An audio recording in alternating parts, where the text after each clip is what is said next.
"You're my man now," said the Apache woman after the lonely rancher saved her from the wolves. The night air over the high desert was cold and still, the kind of quiet that made every small sound feel loud. Pay. Elias Mercer stood outside his small wooden ranch house, pulling his coat tighter around his shoulders as he looked across the wide stretch of land that belonged only to him and the open sky. The moon hung low, painting the dry earth and scattered rocks in soft silver light.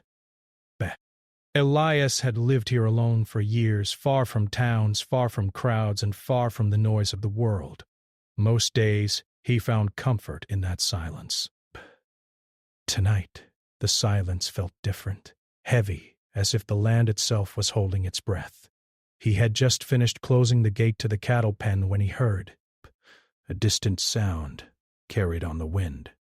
It was not the cry of a bird or the rustle of the breeze through the tall grass. It was a long, echoing howl that rolled through the canyon like a warning. Elias froze, listening closely, Bayside. His heart began to beat faster. He had heard that sound before, many times, and he knew what it meant. Wolves. They usually stayed far from his ranch, hunting in the deeper parts of the land where people rarely went. But something about the sound tonight felt closer, sharper, and more desperate. Elias turned toward the narrow canyon that cut through the land a short walk from his home. The howl came again, followed by another, and then another.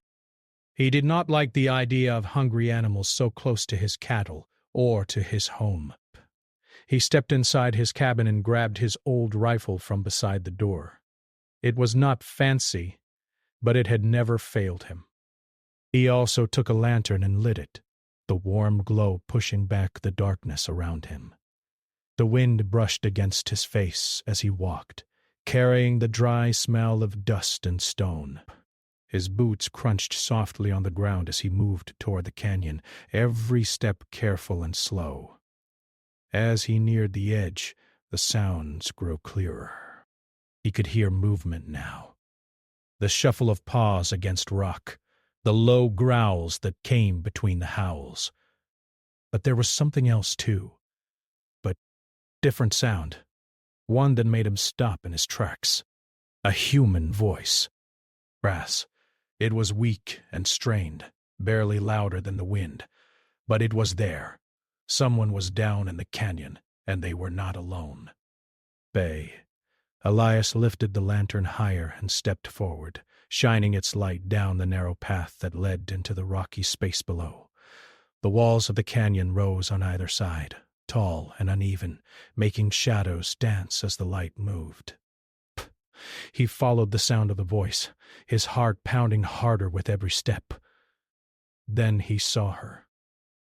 She was backed against a large stone, her dark hair loose around her shoulders, her clothes torn and dusty. Her face showed fear and pain, but also a kind of strength that caught Elias by surprise. She was holding a small stick in her hands, raising it as if it could protect her. Around her, shapes moved in the shadows. He could see their eyes reflecting the lantern's light, glowing faintly in the dark. Elias did not think. He did not stop to wonder if this was his place or his problem. He lifted his rifle and fired a shot into the air. The loud crack echoed through the canyon, bouncing off the stone walls and breaking the night open. The shapes in the shadows scattered, disappearing into the darkness as quickly as they had appeared. The silence that followed was thick and tense. The woman did not move. She kept her eyes on Elias, her grip tight on the stick, her body still pressed against the rock. Elias slowly lowered his rifle and raised one hand, showing her he meant no harm. "It's all right," he said softly, though he was not sure she understood his words. "They're gone now." He took a careful step closer, keeping his movements slow. The lantern light fell across her face, and he could see now that she was injured. There was a mark on her arm, and she seemed to favor one leg, leaning more heavily on the stone for support. She studied him in silence, her eyes sharp and searching. Then, after a long moment, she lowered the stick just a little. Her breathing was still fast, but her fear seemed to soften into something else, something closer to cautious relief. Elias reached into his coat and pulled out a small cloth.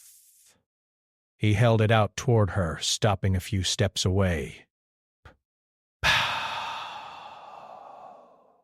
He glances around in despair. She hesitated, then took it. Their hands did not touch, but the space between them felt smaller somehow. They stood there in the quiet canyon, two strangers brought together by a moment neither of them had expected. Elias noticed how alone she looked, not just in the way she stood there in the night, but in the way her eyes kept searching the darkness, as if she did not know where she truly belonged at that moment. He pointed back toward the path that led to his ranch. "You can come with me," he said gently. "It's not far." "You'll be safe there." She did not answer with words, but she followed his gesture, looking toward the faint glow of his lantern reflected on the rocks. After another pause, she nodded once, slowly. The walk back was quiet. Elias kept the lantern high, lighting the path while she moved carefully beside him. Psst. Every now and then she stumbled slightly, and Elias would slow down to match her pace. He did not reach out to help, not wanting to scare her, but he stayed close enough in case she fell. When the small ranch house came into view, its single window glowing softly from the fire inside, the woman stopped and stared. It was not much, just a simple wooden building with a small porch and a roof that had seen better days, but in the empty land around it, it looked like a place of warmth and shelter. Elias opened the door and stepped inside, setting the lantern down on the table. He added a piece of wood to the fire, and the flames grew brighter, filling the room with light and heat. The woman stood in the doorway for a moment, unsure. Elias moved aside, giving her space. "You can come in," he said. G stepped inside slowly, her eyes taking in the small room. There was a bed in the corner, a rough wooden table, a chair, and shelves with a few simple tools and supplies. Nothing fancy, nothing extra. Just what a man needed to live alone. Elias poured some water into a cup and handed it to her.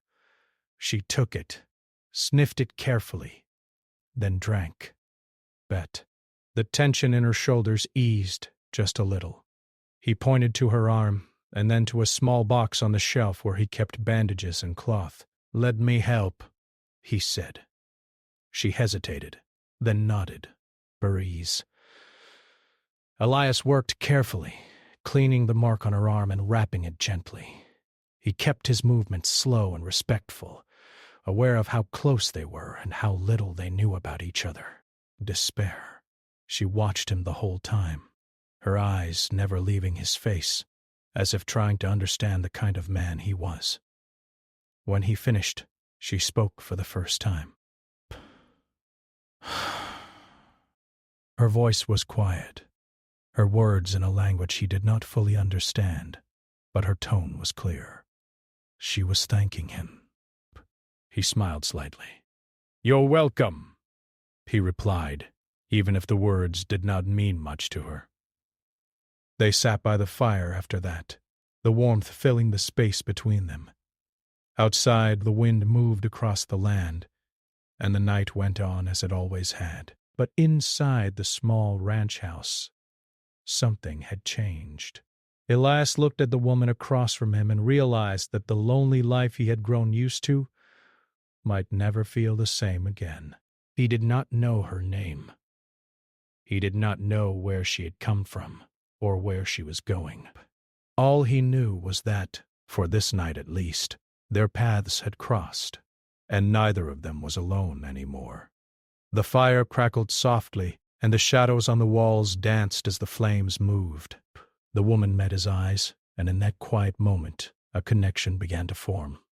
It was not built on words or promises, but on shared fear, shared safety, and the simple fact that, in the wide and empty land, they had found each other when it mattered most. Morning came slowly over the desert, the sky turning soft shades of pink and gold as the sun rose above the distant hills. Light slipped through the small window of Elias's ranch house and spread across the wooden floor. The fire in the hearth had burned down to glowing embers, and the room was quiet except for the faint sound of wind outside. Elias woke in his chair, his neck stiff from sleeping upright. For a moment, he forgot about the night before. Then he saw her. She was sitting on the edge of the bed, her hands folded in her lap, watching the window. The early light touched her face, and he could see her more clearly now. Her hair was dark and thick, falling past her shoulders.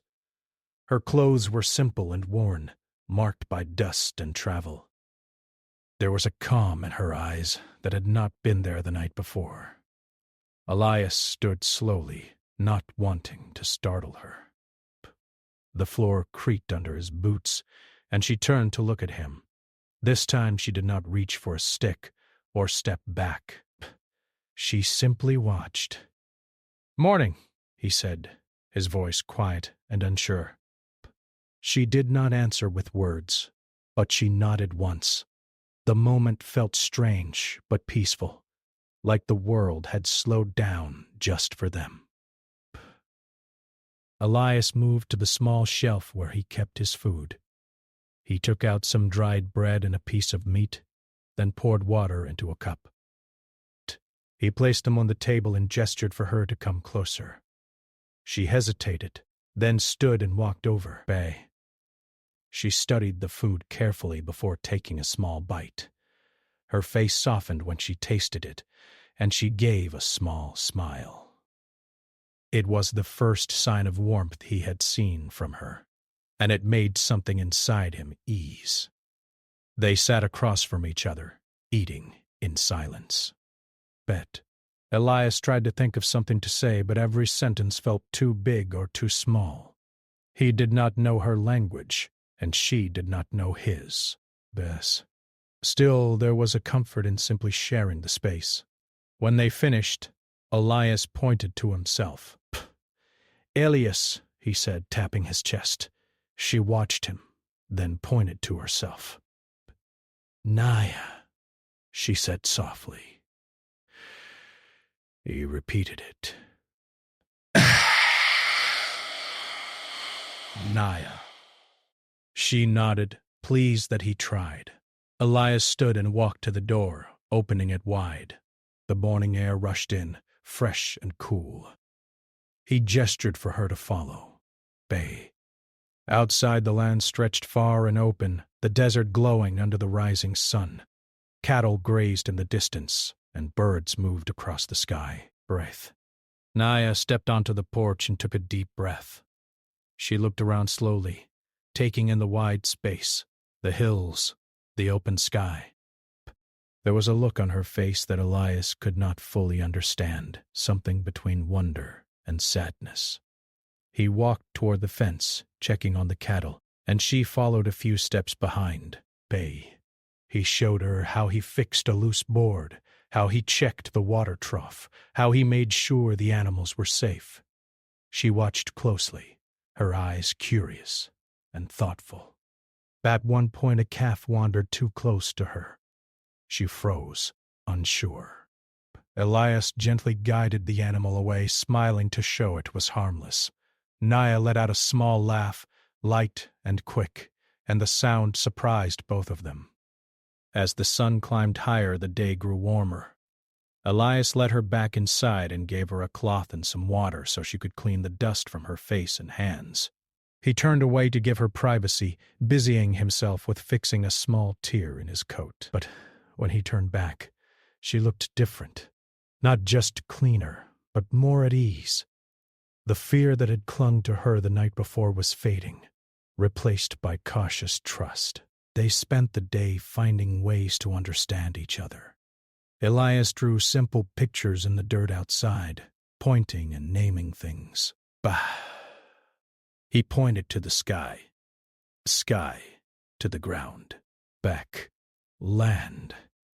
To the ranch house. Home. Naya copied his words, her voice careful and soft. Then she drew her own pictures, shapes that meant something to her.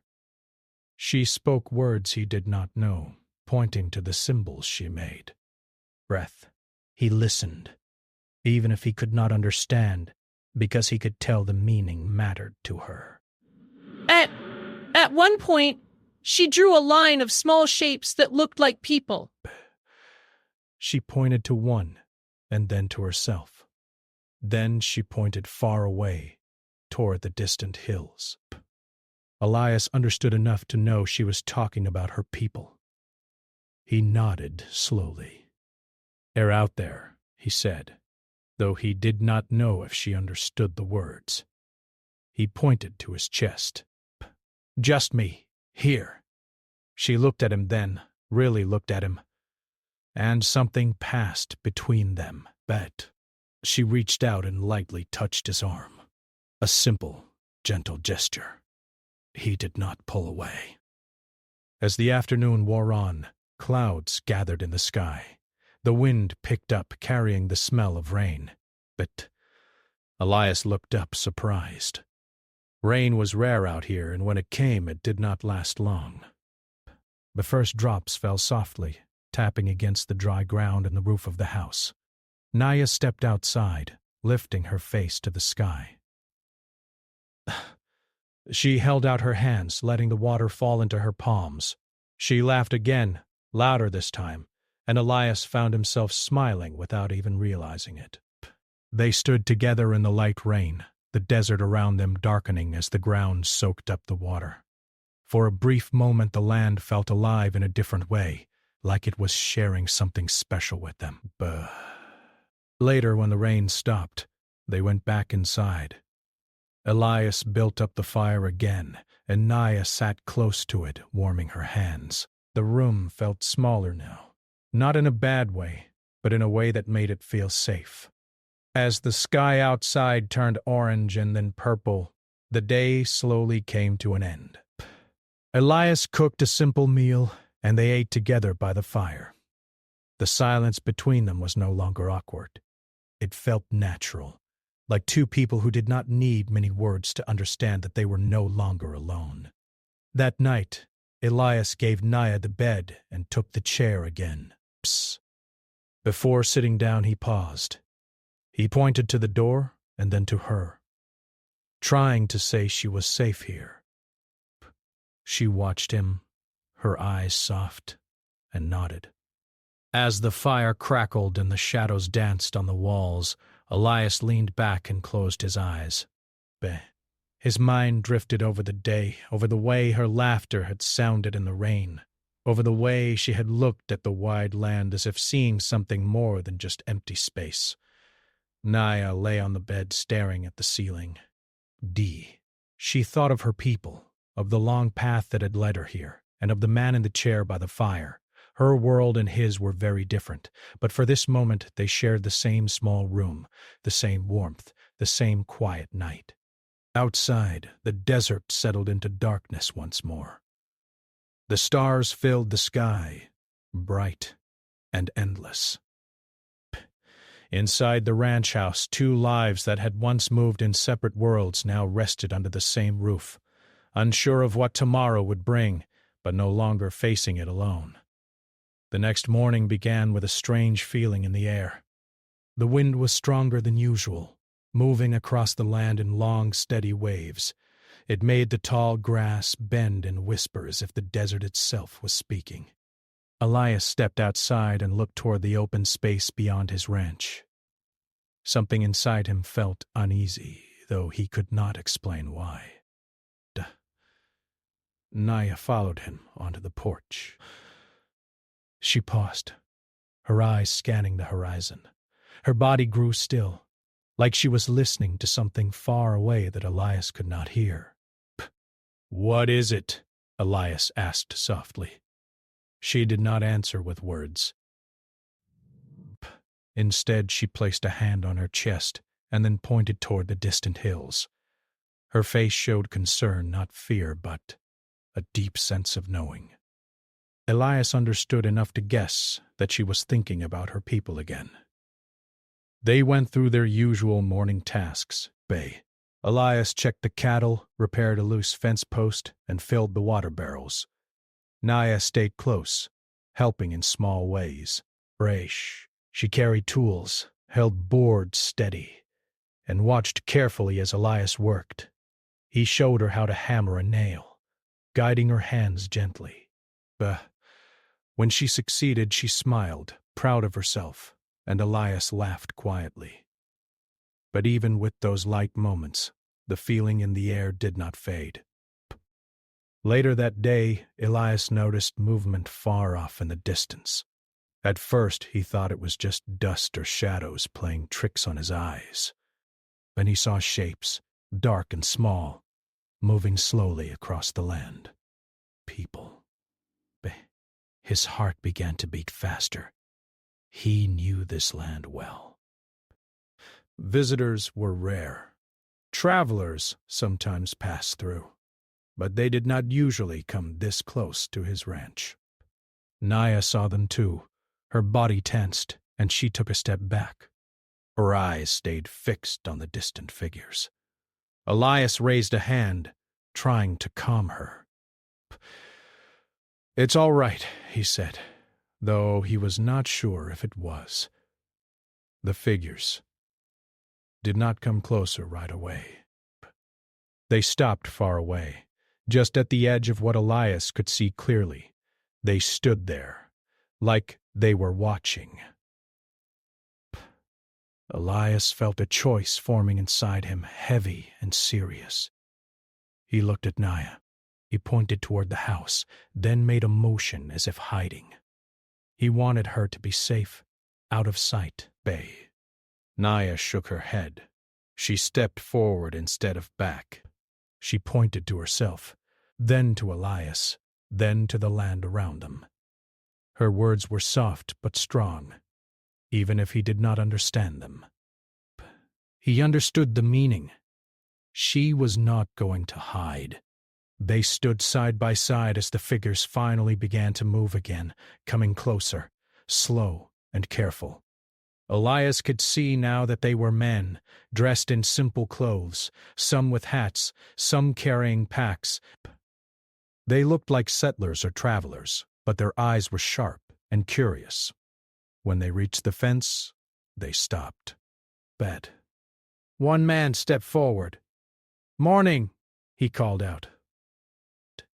"Didn't expect to find anyone living way out here." Elias nodded. "This is my land," he said. The man's eyes shifted to Naya. His face changed slightly, not angry, but surprised.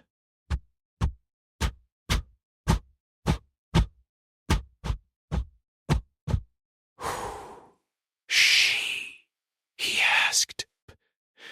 "She's with me," he said simply. The men exchanged looks. The air grew tense, like a rope pulled too tight. One of them muttered something Elias could not hear. Another man took a step closer to the fence, resting his hand on it. "People around here might start asking questions," the first man said. "Not many folks would understand." Elias stepped forward, placing himself just a little in front of Naya. "They don't need to," he said. She's safe here. That's all that matters." Naya watched the exchange closely. She could not understand the words, but she could feel the tone. She placed her hand lightly on Elias's arm, steady and warm. After a long moment, the men stepped back. Passing through, the first man said, "No trouble meant." They turned and walked away, their figures growing smaller as they disappeared into the wide land again. Elias let out a breath he did not realize he was holding. He looked at Naya. She met his eyes, and for a moment neither of them spoke. That afternoon, the sky grew cloudy again. The light faded, and the world felt quieter than usual. Elias sat on the porch fixing a small tear in a leather strap. Naya sat beside him, watching the clouds. Bah! Suddenly, she stood up. She pointed toward the far hills, the same direction she had pointed earlier. Her face was serious. "They're coming," Elias guessed, though he did not know how he knew. But Naya nodded. This time, the figures appeared sooner. They moved with purpose, not slow and unsure like the settlers before. As they came closer, Elias could see their clothing was different. They wore colors that blended with the land, and they moved like they knew every part of it. Naya's people. Her shoulders relaxed slightly, but her eyes stayed focused. She walked a few steps forward, raising one hand in a clear, open gesture. The group stopped a short distance away. An older man stepped forward. His hair was streaked with gray, and his face showed the marks of many years under the sun. He spoke to Naya in her language. His voice was strong but calm. Naya answered, her words flowing quickly. Belius could hear emotion in her voice, even if he could not understand the meaning. The two groups stood facing each other, the open land between them like a line drawn in the dirt. Bow. Finally, Naya turned back to Elias. She took a deep breath, then spoke slowly, choosing her words carefully in his language. "They searched," she said. "They thought I was gone." Elias nodded. "I'm glad they found you." She looked at him for a long moment. Then she shook her head. "Not found," she said. "I found you too." The older man stepped forward again. But he looked at Elias, studying him from head to toe. His eyes were not cold, but they were careful. Naya spoke to him, pointing to Elias, then to the canyon, then to her arm. She was telling the story of the night, of the wolves, of the rifle shot, of the ranch house, and the fire. The man listened without interrupting. When she finished, he said something that made the others murmur softly. Elias felt his hands curl into fists at his sides, though he kept his body still. Naya stepped closer to Elias then. She stood beside him, not behind him. She placed her hand over her heart and spoke clearly, her voice strong. "You're my man now," she said. Elias did not fully understand the meaning of the words in her world, but he felt the weight of them. It was not a claim of ownership. It was a promise. A bond. Narration. The older man looked from Naya to Elias and back again. The wind moved between them, lifting dust and grass. After a long, quiet moment, the man nodded. He spoke to Naya one last time. She listened, then turned back to Elias. "They say," she said slowly, "you have honor." Elias swallowed. "I just did what anyone should." Naya shook her head. "Not everyone does." The group began to step back. They did not turn away fully, but they gave space, like they were leaving the choice in Naya's hands. Naya looked at Elias. Her eyes were filled with many things. Gratitude, loyalty, and something deeper, something tied to her people and her past. "I must go," she said quietly, "but I will return." Elias nodded, even though a part of him did not want to. She reached out and touched his hand, just for a moment. Then she turned and walked back to her people. Elias stood there long after they disappeared into the land, the wind brushing against his face, the wide sky stretching above him. His ranch felt quieter than it ever had before. But he also felt something else, breath. He was no longer just a lonely man on a piece of empty land. He was part of a story that reached beyond his fences, beyond his house, and into a world much larger than he had ever known. The land felt different after Naya left. The wide space around Elias's ranch seemed even larger, the silence deeper. The wind still moved through the grass, the sun still rose and set, and the cattle still needed care. But something inside Elias had changed. He moved through his days with a quiet thought always in the back of his mind, wondering when or if. 8. Each morning, he walked out onto the porch and looked toward the distant hills. Some days, he told himself, it was foolish to hope. Naya belonged to a world far beyond his fences and wooden walls. Her people moved with the land, while he stayed rooted to one small place. But still, he could not stop looking. Life went on. He repaired broken boards, fixed his old tools, and guided the cattle to better grazing spots. At night he sat by the fire alone, listening to the crackle of the flames and the sound of the wind outside. The chair across from him stayed empty, and the quiet felt heavier than before. One afternoon, as Elias was working near the fence, he heard the sound of hooves. He looked up, his heart jumping for a brief moment. But it was not Naya. It was a small group of settlers riding toward his land. They stopped at the gate, their horses shifting under them. Elias recognized one of the men from before. "Evening," the man replied. "Evening," Elias replied. The man leaned forward in his saddle. "We've been hearing talk," he said, "about you and an Apache woman." Elias felt his shoulders tighten. "People like to talk," he said. The men exchanged looks. Another one spoke up. "Some folks are worried. They don't understand what's going on out here." Elias stepped closer to the fence. "Nothing's going on," he said firmly. "Burra, she was hurt. I helped her. That's all." The first man studied him for a moment. "Just be careful," he said. "This land has enough trouble without more being added." They turned their horses and rode away, leaving a trail of dust behind them. Bear. Elias stood there for a long time after they left. He knew the world beyond his ranch did not always see things the way he did. He also knew that Naya and her people faced their own challenges, their own fears, and their own struggles to protect what mattered to them. That night a storm rolled in.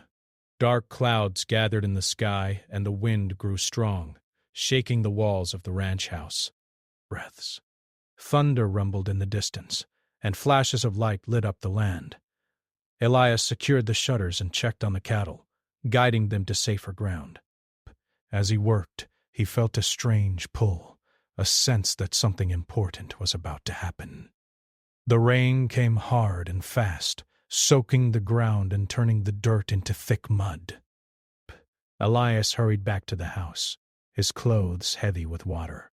He built up the fire and dried off as best he could, listening to the storm rage outside. But then, over the sound of the wind and rain, he heard it. A knock on the door. Elias froze. No one came out here in a storm like this. He moved slowly to the door and opened it.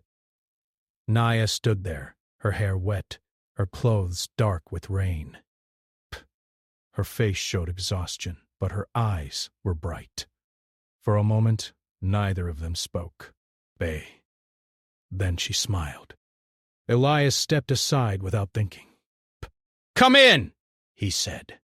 She entered, and he closed the door behind her, shutting out the storm. The warmth of the fire wrapped around them. Naya held out her hands toward the flames, sighing softly. Bah. You, came back, Elias said. She nodded. I said I would. He handed her a dry cloth, and she wiped the rain from her face and hair. They sat by the fire, the storm beating against the walls, the small room glowing with light and heat. For a while they did not talk. They did not need to. Breath. Later, when the rain softened, Naya began to speak. Her words were slow, careful, but clearer than before. Elias realized she had been practicing his language. My people, she said, pointing toward the hills. They move soon. To the river. Elias nodded. That's far. She nodded too. Yes! But I wanted to see you before we go. He looked at her, surprised by the weight of her words.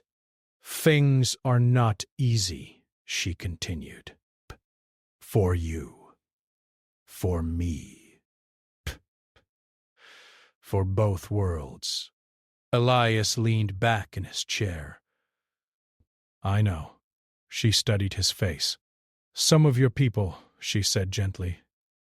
They do not trust mine, and some of yours don't trust mine, Elias replied.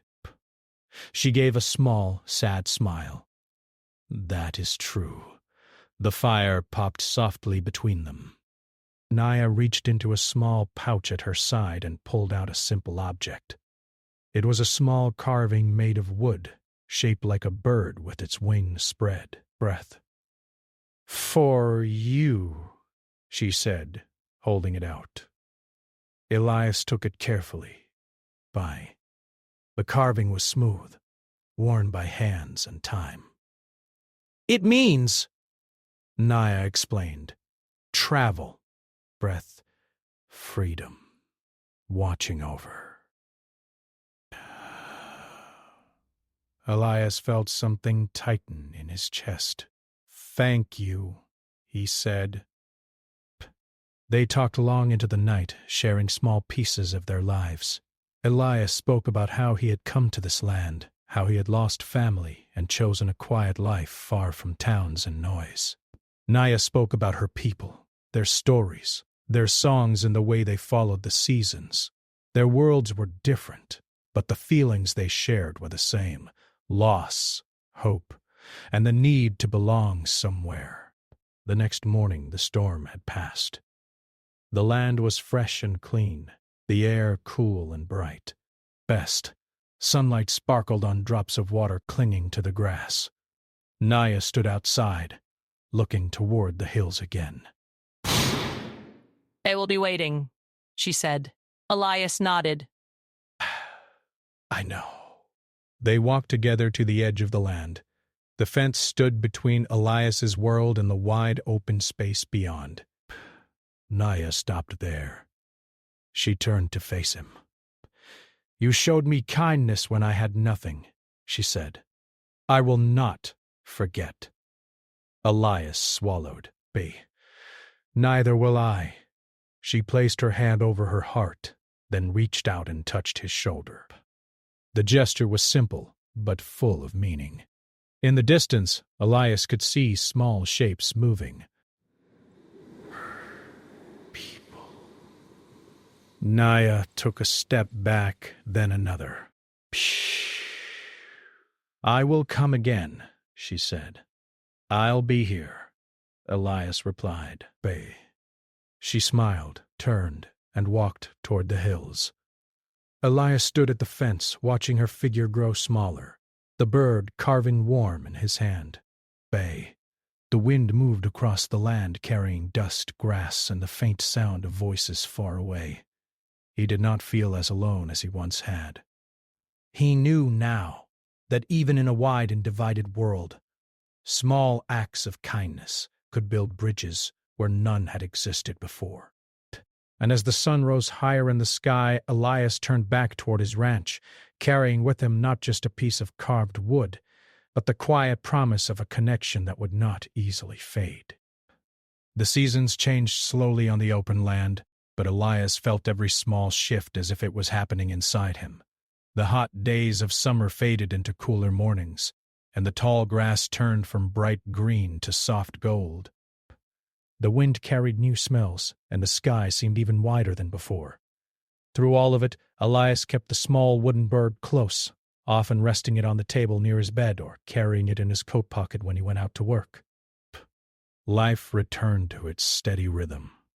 He fed the cattle, fixed fences, and walked the land as he always had. But he was no longer just moving through his days. He was waiting. Some evenings he sat on the porch and looked toward the hills, remembering the sound of Naya's laughter in the rain and the calm strength in her voice. He wondered where she was, if she was safe, if she still thought about the lonely rancher who lived far from everything.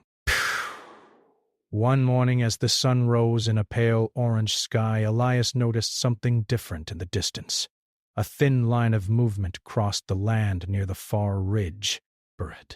At first, he thought it was just animals or shadows. Then he saw the shapes clearly. People. His heart began to beat faster. He stood still, watching as the group slowly came closer. This time, there was no fear in his chest, only a quiet hope. When they reached the edge of his land, he recognized the colors of their clothing, the way they moved with calm purpose. And then he saw her. Naya walked at the front of the group. Her hair was tied back now, and she carried herself with the same strength and grace he remembered. When she spotted him standing by the fence, her face lit up with a small but bright smile. They stopped a short distance away. The older man Elias had seen before stepped forward, but this time his face was relaxed, not guarded. Naya walked to the fence. She placed her hands on the wooden post and looked at Elias. "You are still here," she said. Elias smiled. "I told you I would be." She nodded. "My people are traveling to trade near the river." "We will be here for a short time." Elias felt a warm sense of relief. "You're welcome to stay as long as you need." The older man spoke to Naya, and she answered. After a brief exchange, he nodded and stepped back. The group began to set up a small resting place not far from the ranch, careful to keep their space while still staying close. Over the next few days, the land around Elias's ranch felt more alive than it ever had. There were quiet voices in the air, the soft sound of movement, and the gentle rhythm of people going about their day. It was not loud or crowded, just present. Naya visited Elias often. They walked together along the fence line, talked by the porch, and shared simple meals by the fire in the evenings. Her language had grown stronger, and Elias had learned a few of her words, too. They laughed at their mistakes and celebrated their small successes. One afternoon, Naya brought a group of children with her. They stayed close to her, curious, but shy. Elias showed them the cattle, letting them watch from a safe distance. He carved small shapes from pieces of wood and handed them out. The children smiled and whispered to each other, their eyes bright with wonder. Elias realized then that his land was no longer just a lonely place at the edge of the world.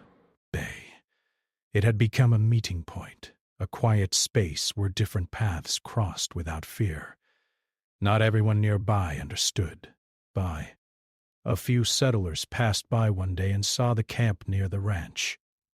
They slowed, watching from a distance.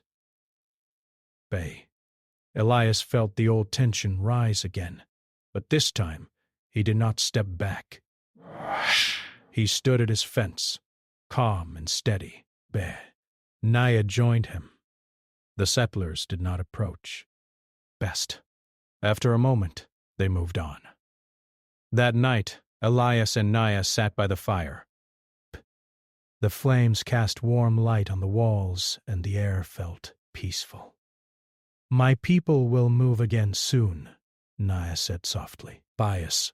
Elias nodded, though he already knew. She looked at him. "And you will stay." "Yes," he said. "This is my place." She held the small bird carving he had kept.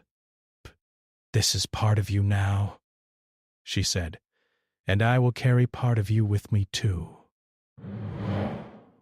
Elias felt a quiet understanding settle between them. Their lives were not meant to follow the same path forever, but they were connected in a way that distance could not break. The morning Naya and her people prepared to leave. The sky was clear and blue. The land stretched wide and open just as it always had. Naya walked to the fence one last time. Bay. Elias stood on his side, his hands resting on the wood. "You gave me safety," she said. "You gave me kindness when I needed it most." "You gave me something too," Elias replied. "You showed me that this land doesn't have to be empty." She smiled, basked. She placed the bird carving back into his hand. "You keep it," she said. So you remember that you are not alone." Elias closed his fingers around it. "I won't forget." Naya stepped back, but her people began to move, their figures slowly stretching into a long line across the land. She turned once more and raised her hand. Elias raised his in return. As they disappeared into the distance, Elias stayed by the fence for a long time. The wind brushed against his face, and the wide sky above him felt both vast and close at the same time. Days passed, then weeks.